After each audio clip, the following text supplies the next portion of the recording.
क्या आपका ध्यान में प्रवेश नहीं हो रहा? क्या आपका जाप सफल नहीं हो रहा? क्या ध्यान के दौरान विचारों से मुक्त नहीं हो पा रहे?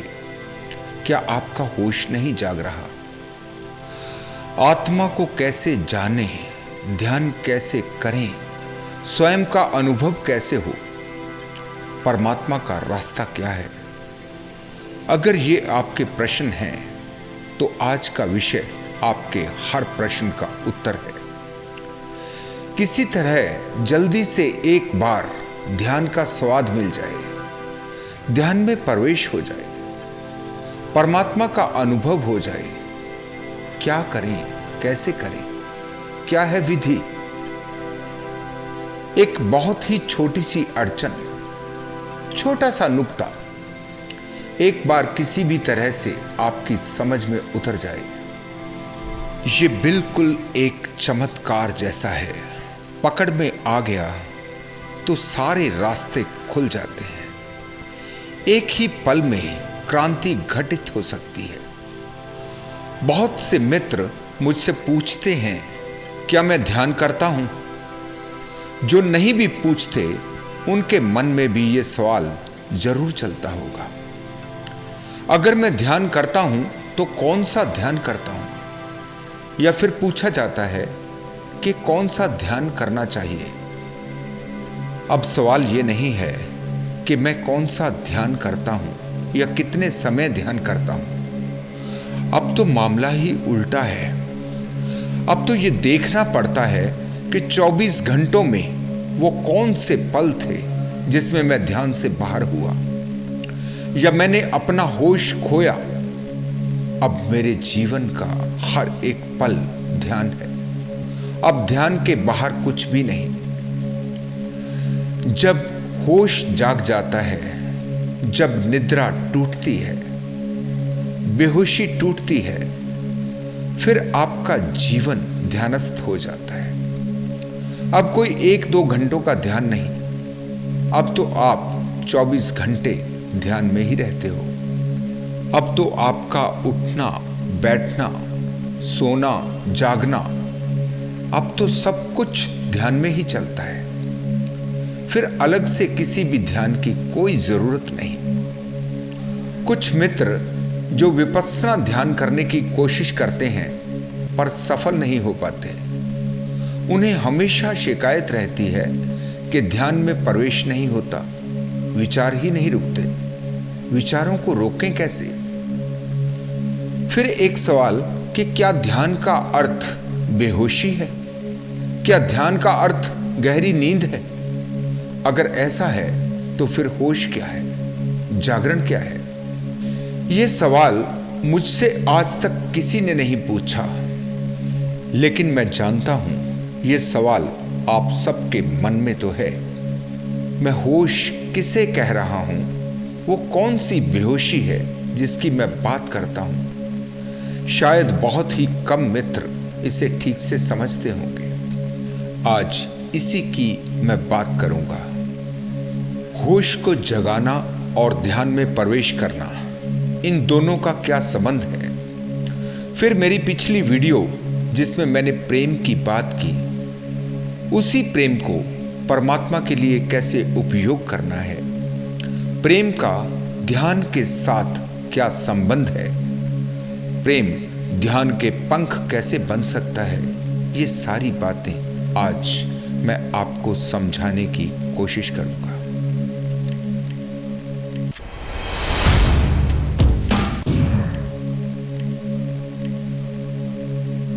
शरीर दिखाई पड़ता है, मन दिखाई ही नहीं पड़ता।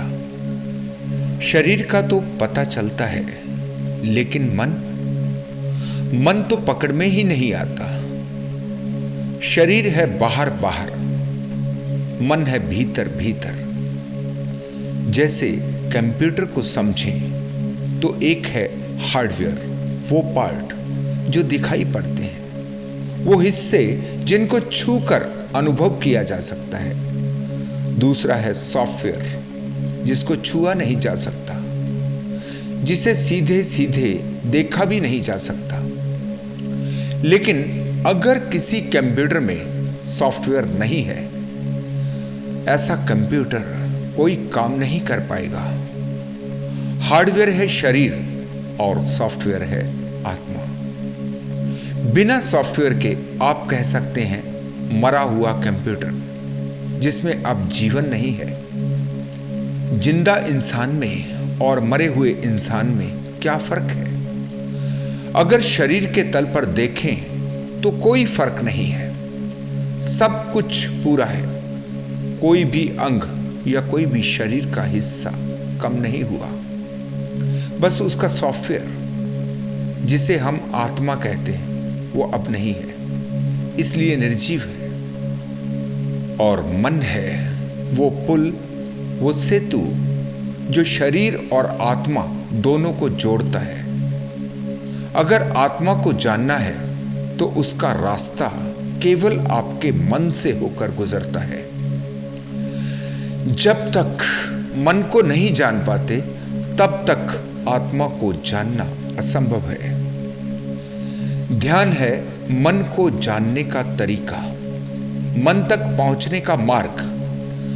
ध्यान है मन के तल पर घटने वाली एक घटना। शरीर बीच में आता ही नहीं, केवल मन। लेकिन मन घिरा है अनेकों विचारों से। जैसे ये विचार छुपा लेते हैं मन को, ढका है मन इन्हीं विचारों के नीचे।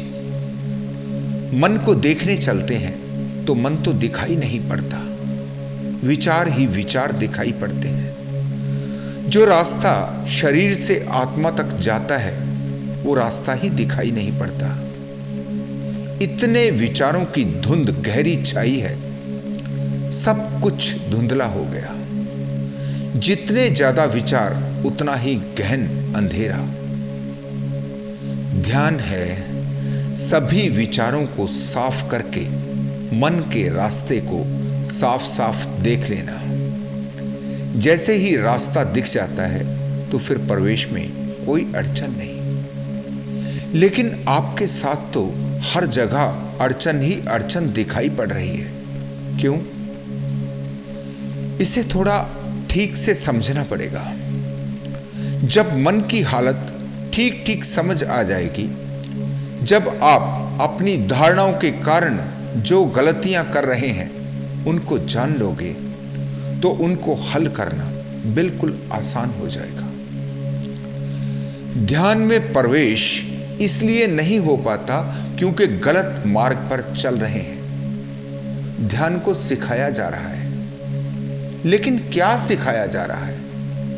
सिखाया जा रहा है केवल शरीर के तल पर कैसे बैठना है, कैसे अपनी रीढ़ को सीधा रखना है, कैसे सांस को देखना है। सब बाहर की बात। शरीर के तल पर ही आप समझ पाते हैं, मन तक तो पहुंच ही नहीं पाते। आपका पूरा जीवन शरीर के तल से आगे नहीं बढ़ पाता। आप अपनी आंखें खोलकर देख सकते हैं। जब आप पूजा करते हैं या जब आप मंदिर जाते हैं तो कभी ख्याल करना, आप नहीं जाते, केवल आपका शरीर ही जा रहा है।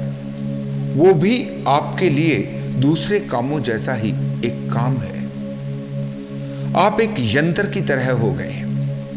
जब आप मंदिर में मूर्ति के आगे झुकते हैं तो आप नहीं झुकते, केवल आपका शरीर झुकता है। आप तो अपने विचारों में जाने कहां कहां होते हैं। आपके मन के विचारों का जाल आपके साथ ही चला आता है। जिन लोगों ने मंदिर के बाहर घंटी को लगाया, वो बहुत वैज्ञानिक, बहुत ही समझदार लोग रहे होंगे। उसका अर्थ था कि मंदिर में जाने से पहले आपके होश को जगा दिया जाए। जब आप घंटी बजाएं तो घंटी की गूंज को, उस गुंजार को अपने भीतर उतर जाने दें।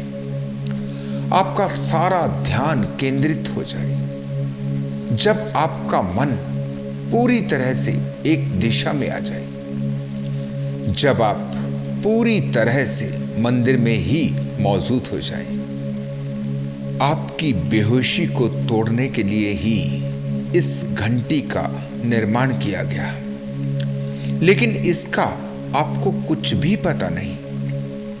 आप आज भी मंदिर में जाते हैं, घंटी बजाते हैं, लेकिन उतनी ही बेहोशी में उसकी गुंजार का उपयोग आपने कभी किया ही नहीं, क्योंकि आपको इसके विज्ञान का कुछ पता ही नहीं, ना ही आपने इसे कभी जानने या समझने की कोशिश की। ठीक यही आपके ध्यान में आपके साथ हो रहा है। इसलिए मेरा सबसे ज्यादा जोर इस बात पर है कि आप अपनी गलतियों को जान लें। गलतियां जब समझ आ जाती हैं तो उन्हें ठीक करना नहीं पड़ता, वो अपने से ही ठीक होने लगती हैं। लेकिन मैं देखता हूं कि ध्यान की शिक्षा देने वाले लोग केवल बाहर की बात करते हैं। उनकी अपनी मजबूरी है। अंदर की बात, मन के तल की बात वो करें भी तो आप समझ ही नहीं पाएंगे, क्योंकि उसका अभी आपको कुछ पता ही नहीं। जरा आंख उठाकर सभी तथाकथित धर्मों के व्यक्तियों पर एक नजर डालें। दूसरों पर ही नहीं, स्वयं पर भी। जहां भी नजर डालेंगे बाहर का आडंबर ही दिखाई पड़ेगा। धर्म की आत्मा कहीं दिखाई ही नहीं पड़ती। केवल धर्म का शरीर, बेजान हो चुका शरीर, पत्थर से बने मंदिर, आत्मा से रिक्त। जिसे परमात्मा का अनुभव हो जाता है, फिर उसे क्या फिक्र होगी मंदिरों की? फिर कौन तलाश करेगा परमात्मा को मंदिरों में, मस्जिदों में, गुरुद्वारों में या गिरजाघरों में? उसके लिए तो परमात्मा ही बरस रहा है। परमात्मा के ही गीत गा रहे हैं पक्षी, परमात्मा के साथ ही नाच रहे हैं वृक्ष। अब परमात्मा के अतिरिक्त बचा ही क्या? जहां देखो परमात्मा है, जहां जाओ परमात्मा है। पूरी सृष्टि परमात्मा के संगीत में नाच रही है। आप पूछते हैं परमात्मा को कैसे देखें? आपकी आंख में नूर ही नहीं। आंख है अंधी, क्या देख पाएंगी? जब तक बाहर का आडंबर है जीवन में, तब तक बेहोशी है। जैसे ही बाहर छूटता है तो भीतर प्रवेश हो जाता है। इसी को मैं गहरी बेहोशी कहता हूं। इसी को बेहोशी का जीवन कहता हूं। जब भीतर की जरा सी भी झलक मिलने लगती है तो ये सारा विराट, ये सारा ब्रह्मांड आपके साथ जुड़ जाता है। जब आपको पता लगता है कि आप इससे अलग कहीं भी नहीं है, जब तक आपको ये दिखाई ना पड़ जाए कि आप पूरे अस्तित्व का एक हिस्सा है, आप इससे अलग नहीं हैं, अब यहां कोई दूसरा नहीं है, आप परमात्मा का ही अंग हैं, उसी का अंश है। और ध्यान रहे, इसे शब्दों में मत समझ लेना। यह कोई मान लेने की बात नहीं है। अगर इसे मान लिया तो फिर जानने की संभावना ही खत्म हो जाएगी। इसका अनुभव करना है। जब आपका रोया रोया परमात्मा के संगीत से कंपन करने लगे, आपके रोए रोए से आनंद झरने लगे, तभी जानना। मानना तो हमेशा ही खतरनाक है। कुछ भी मान लेना, ये तो आपको कभी मंजिल पर पहुंचने ही नहीं देगा। केवल समझ, आपकी गहरी से गहरी समझ ही आपको आपकी मंजिल का रास्ता दिखा सकती है। ज्यादातर लोग विपस्सना ध्यान करने की कोशिश करते हैं, जिसमें अपना पूरा ध्यान सांसों पर लगाना होता है, अपनी आती जाती सांस को देखना। लेकिन क्या केवल कहने से ही पूरा ध्यान लग सकता है? विपश्यना ध्यान पैदा हुआ आज से कोई 3000 साल पहले। 3000 साल पुराने लोगों का जीवन और आपका जीवन क्या एक ही है? उस समय के लोग बहुत सरल थे, एकदम सीधे साधे लोग, जो वही कहते थे जो मन में चलता था। तब अभी ना तो चालाकी पैदा हुई थी और ना ही ऐसी चीजों की कोई आवश्यकता थी। मन बहुत ही सरल था, ध्यान करते तुरंत प्रवेश कर जाते। जैसे कभी आप देखें कि कभी आप जितने ज्यादा विचारों से घिरे होते हैं, जितनी चिंता, जितनी परेशानी आपके साथ होती है, आपकी नींद उतनी ही मुश्किल हो जाती है। लेकिन एक छोटा बच्चा जिसे अभी चिंता का कुछ पता नहीं, जिसका जीवन अभी बहुत सरल है, गुजरा हुआ कल अभी उसके पास है नहीं, आने वाले कल का अभी उसे कुछ पता नहीं, कोई सोच विचार नहीं कि कल क्या होगा। उसकी नींद को देखें, उसे तुरंत नींद आ जाती है। जितना ज्यादा कॉम्प्लिकेटेड मन होगा, जितनी ज्यादा उलझने होंगी, जितना बड़ा किसी का लक्ष्य होगा, उतना ही तनाव होगा, उतनी ही नींद आंखों से दूर हो जाएगी, उतनी ही नींद कम हो जाएगी, मुश्किल हो जाएगी। यही हालत ध्यान की है। आपका मन जो 24 घंटे घिरा है उलझनों में, जो या तो बीते हुए कल की सोचता है या आने वाले कल की, कभी आपको वर्तमान दिखाई ही नहीं पड़ता। आप अभी के और यहीं के पल में कभी रहते ही नहीं। वर्तमान तो आपका हमेशा ही छूट रहा है। वर्तमान को देख ही कौन पाता है? आप बैठते हैं ध्यान करने, लेकिन ध्यान है वर्तमान में हो जाना, अभी के पल में हो जाना। जब आप पूछते हैं कि विचार नहीं रुक रहे, तो केवल एक ही कारण है कि आप अभी के पल में मौजूद ही नहीं हो। वर्तमान में तो विचार ठहरे ही नहीं सकता। जरा सोचें कि चाहे कोई भी आपका विचार हो, विचार है कहां? विचार है ही क्या? या तो गुजरा हुआ कल या आने वाला कल। अभी के पल में अगर आप हो जाएं, तो फिर अभी के पल में तो कोई विचार हो ही नहीं सकता। इसलिए ही मैं आपको कहता हूं कि जब आप भूल ही चुके हैं कि वर्तमान के पल में भी जिया जा सकता है, सच तो यह है कि जीवन हमेशा वर्तमान के पल में ही है। आप कभी भी अभी और यहीं के पल में नहीं होते। जो कर रहे हैं उसे तो केवल एक यंत्र के तरीके से करते जाते हैं, बिल्कुल एक मशीन बनकर। आपकी मौजूदगी तो वहां है ही नहीं। आप ध्यान भी ऐसे ही करते हैं। जरा ध्यान से देखें कि कौन कर रहा है ध्यान। क्या आपने कभी ध्यान किया है? क्या आप कभी उस पल में मौजूद हो पाए हैं? कभी नहीं। जो उसी पल में मौजूद हो सकता है, फिर तो ध्यान में तुरंत प्रवेश होगा। लेकिन आप अपने हर काम की तरह ध्यान को भी काम बना रहे हैं। ध्यान भी आप मशीन की तरह से ही कर रहे हैं, बिल्कुल एक यंत्र की तरह। मशीन में कहीं कोई आत्मा होती है? आपका पूरा जीवन मशीनी है। आपके पास अब बचा ही क्या है? हर बात आपको सिखाई जाती है। कैसे चलना है, कैसे उठना है, कैसे बैठना है, कैसे बोलना है। सब कुछ, सारा जीवन ही आपका झूठ बन चुका।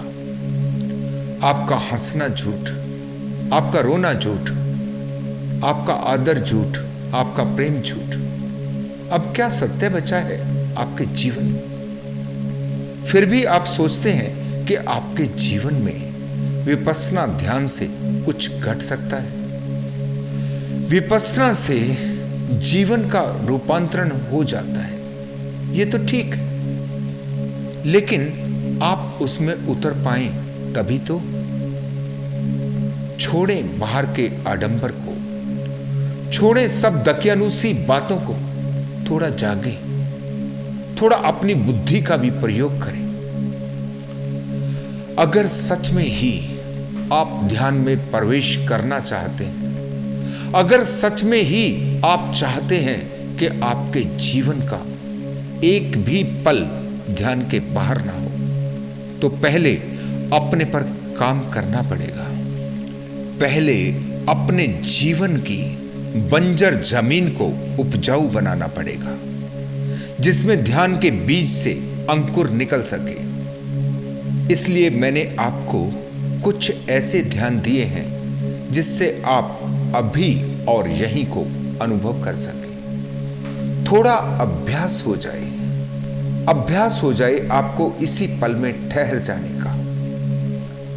इसलिए जो मित्र मुझसे पूछते हैं कि मैं अपने स्वयं के ही निर्मित किए हुए ध्यान पर क्यों जोर देता हूं, क्यों विपश्यना या नाद या और भी बहुत से प्रचलित ध्यान की बात नहीं करता, वो इसलिए कि पहले आप उनके योग्य हो सके।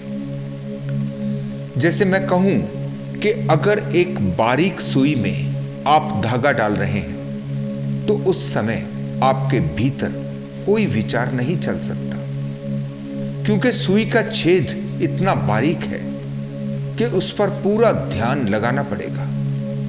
अगर उस पल में कोई भी और विचार आपके मन में रहा, तो आप निश्चय ही उसमें धागा नहीं डाल पाएंगे। अपने रोजमर्रा के जीवन में पहले आपको ऐसे कामों की खोज करनी होगी जिसमें आपका पूरा ध्यान जरूरी हो, जो स्वाभाविक तौर पर आपके पूरे ध्यान को खींच ले। लेकिन इसके साथ साथ अपने होश को भी अब जगाए रखना है। निर्विचार अवस्था होती क्या है, इसे भी अनुभव करना है। आपके पूरे जीवन में आप ऐसे बहुत से काम करते आए हैं जो आपको ध्यान की अवस्था में ले जाते हैं, लेकिन उस समय आप होशपूर्ण नहीं रह पाए। आपका प्रवेश तो ध्यान में हुआ, लेकिन उसका आपको कुछ पता नहीं चला, ना ही कभी उस पर आपने विचार किया। इसी को मैं होशपूर्ण होना कहता हूं। जब दोनों एक साथ हो रहे हैं, आप ध्यान में भी हैं और आप होश में भी हैं। आप देख भी पा रहे हैं कि निर्विचार होना क्या है। छोटी छोटी बातों को पकड़े, यहीं से पकड़ा जा सकता है। एक एक सीढ़ी से आप ऊपर पहुंच सकते हैं। कितने लोग विपश्यना करते हैं, कितने लोग जाप करते हैं, कितने नाद का ध्यान करते हैं, लेकिन लाखों में से कभी कभी कोई एक आध ही सफल हो पाता है। मैंने अपनी पिछली वीडियो में आपसे प्रेम की बात की। मैंने कहा कि प्रेम ही परमात्मा है। मैंने नहीं कहा, हमेशा से यही जाना गया। जिसने भी जाना है यही जाना है। जिन प्रेम कियो तिन ही प्रभ पायो, या 2.5 अक्षर प्रेम के पढ़े सो पंडित होए। उसका भी यही कारण है कि प्रेम में एक ऐसी विशेषता है कि अगर कभी आप किसी के गहरे प्रेम में उतर सके, कभी आपके जीवन में प्रेम का फूल खिल जाए, तो आपके लिए पूरी दुनिया समाप्त हो जाती है। वहां फिर कोई विचार चल सकेगा? वहां कहां विचार की जगह है?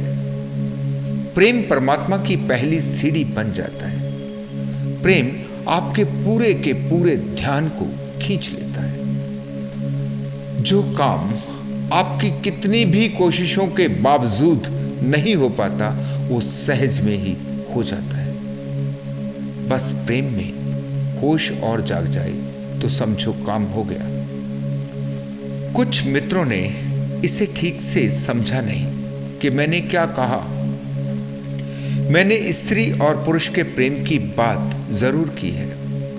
मैंने कहा है कि जो प्रेम अत्यंत सरलता और सहजता से हो सकता है, लेकिन केवल यही एक प्रेम नहीं है।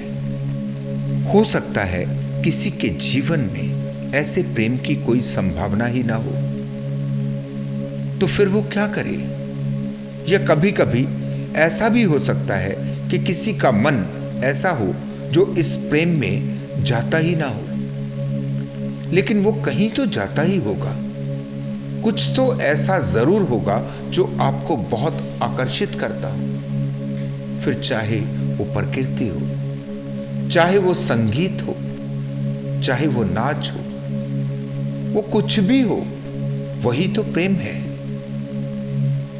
आपको ही तलाश करना है कि आपके भीतर कौन से प्रेम की संभावना है। होशपूर्ण होकर जानने की कोशिश करेंगे तो जरूर जान जाएंगे। फिर एक बात और, स्त्री और पुरुष का प्रेम दो व्यक्तियों के बीच घटी घटना है। दो लोगों के बीच एक संबंध है, इसलिए भी एक बहुत बड़ी गलती हो जाती है। जब कोई ऐसे प्रेम में पड़ता है तो उसका पूरा ध्यान दूसरे के प्रेम पर ही होता है। उसकी यही चाहत होती है कि दूसरा उसे भरपूर प्रेम दे। यह बिल्कुल ही गलत है। यह प्रेम फिर प्रेम रह ही नहीं सकता। इस प्रेम में कभी कोई सुगंध पैदा हो ही नहीं पाएगी। ध्यान दूसरे पर तो रखना ही नहीं, ध्यान तो सारे का सारा अपने प्रेम पर होना चाहिए। दूसरा प्रेम करता है या नहीं, या फिर कितना प्रेम करता है, इसका सवाल ही नहीं उठता। तुम्हारा अपना प्रेम, तुम्हारे हृदय की बात, तुम कितना प्रेम लुटा सकते हो। बेशर्त प्रेम, जो प्रेम कभी किसी के पैरों की जंजीर नहीं बनता, जो प्रेम दूसरे का सहारा ही नहीं खोजता, जो प्रेम अपने ही भीतर जन्मता है और फिर पूरे विराट में फैलने लगता है। याद रखना कि आपका प्रेम परमात्मा की पहली सीढ़ी है, आखिरी नहीं। जो इसी सीढ़ी को पकड़कर खड़ा रहता है, जो यहीं पर रुक जाता है, वो भी भटक जाता है। उसकी आगे की यात्रा ही रुक जाती है।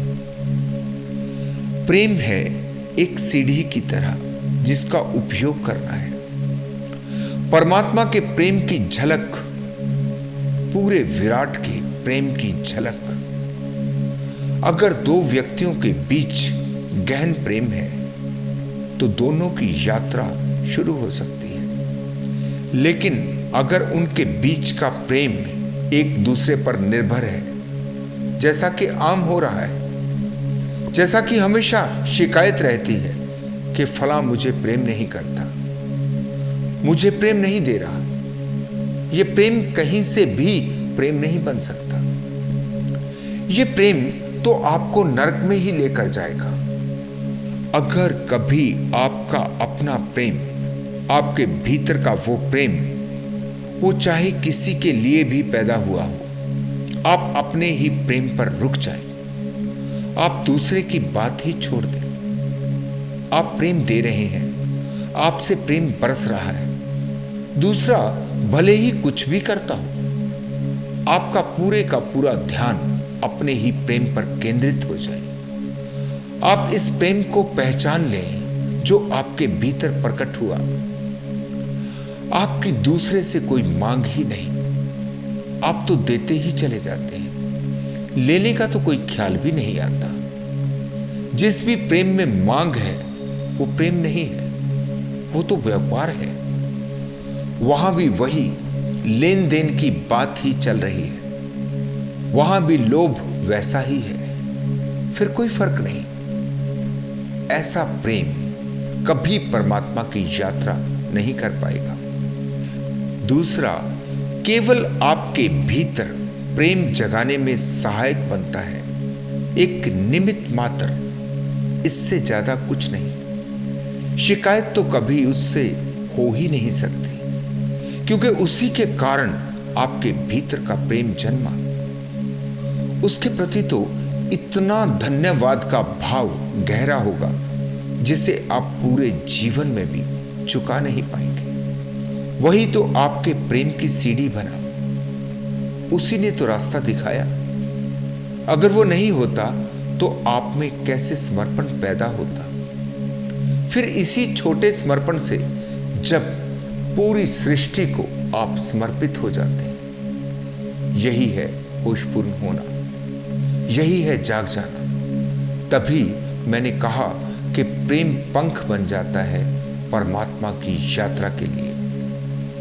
आपका हमेशा इस बात पर जोर रहता है। आप कहते हैं कि हमें ध्यान सिखाओ, इसलिए जो लोग आपको सारे क्रियाकलाप की जानकारी देते हैं, आप उनमें आकर्षित होते हैं। लेकिन इससे कुछ भी नहीं होगा। तभी कुछ हो सकता है जब आपके भीतर गहरी समझ पैदा हो जाए, जो कि कभी भी किसी के सिखाने से नहीं आ सकती। वो अगर आ सकती है तो आपके अपने ही जीवन से, अपने ही जीवन को जीकर और उसे जानकर। जब आपको अपने सभी मुखौटे दिखाई पड़ने लगे, जब आपके जीवन का हर एक ढोंग, हर एक झूठ, हर एक छोटे से छोटा नकलीपन, वो सब कुछ जो आपके जीवन के सत्य को कभी प्रकट ही नहीं होने दे रहा, जब आपको दिखाई दे आपके समाज का असली चेहरा, जो हर रोज आपको नकली करता चला जाता है, जो हमेशा आपके दुख से प्रसन्न होता है और आपके आनंद से दुखी, जो कभी नहीं चाहता कि आप सत्य में प्रवेश करें। इसे ठीक ठीक जान लेना, ठीक ठीक देख लेना, समझ लेना कि अंधे होने में कोई सार नहीं। अब समय आ गया है कि आंखें खोलकर अपनी बुद्धि और अपने विवेक से सब कुछ साफ साफ देखना है। केवल तभी आपके जीवन में कोई क्रांति घट सकती है। अंधे होकर किसी भी नियम का पालन करने से पहले जरा आंखें खोलकर प्रकृति के नियमों को जरूर देख लें। चाहे कितना भी उन्नत समाज हो, चाहे वो कितने भी अच्छे नियमों की घोषणा करता हो, लेकिन प्रकृति के नियमों से ऊपर कुछ भी नहीं हो सकता। वो तो परमात्मा के नियम हैं। आपने इसे देखना ही छोड़ दिया। अगर कभी भी अपने पूर्ण विवेक से आप प्रकृति को समझने की कोशिश करेंगे तो आप पाएंगे कि समाज के नियम ठीक प्रकृति के विपरीत हैं। यही कारण है कि समाज कभी आनंद में नहीं जा सकता। दुख ही समाज की नियति है। कभी कोई आनंद को उपलब्ध होता है तो अकेला होकर, अपने सारे भय को छोड़कर, अपने सारे ढोंग को छोड़कर। ध्यान को उपलब्ध होंगे तो केवल अपनी समस्त धारणाओं से मुक्त होकर। हर रोज अपने नए नए प्रयोग करें। मैंने जो भी आपको समझाने की कोशिश की है उसका ठीक से विचार करके, निर्विचार अवस्था को जानकर, जहां से भी निर्विचार अवस्था पकड़ में आती हो उसको समझकर ही आगे बढ़े। जैसा कि मैंने पहले ही कहा है कि जब तक आप अपनी तैयारी नहीं करते, जब तक आप सरल होने की प्रक्रिया से नहीं गुजरते, जब तक प्रकृति से एक रस नहीं हो जाते, तब तक ध्यान या जाप या फिर कोई भी पूजा पाठ असंभव है। तब तक केवल आप बाहर का ही अनुकरण कर सकते हैं, केवल आडंबर कर सकते हैं। ऐसे आडंबर से कुछ भी नहीं होगा। जीवन का रूपांतरण तो भीतर से ही संभव है। बाहर की बातों को छोड़कर भीतर देखना शुरू करें। खोज तो आपको ही करनी पड़ेगी। आपके लिए कोई दूसरा यहां कुछ भी नहीं कर पाएगा। आपको समझाने की मेरी कोशिश सफल हो।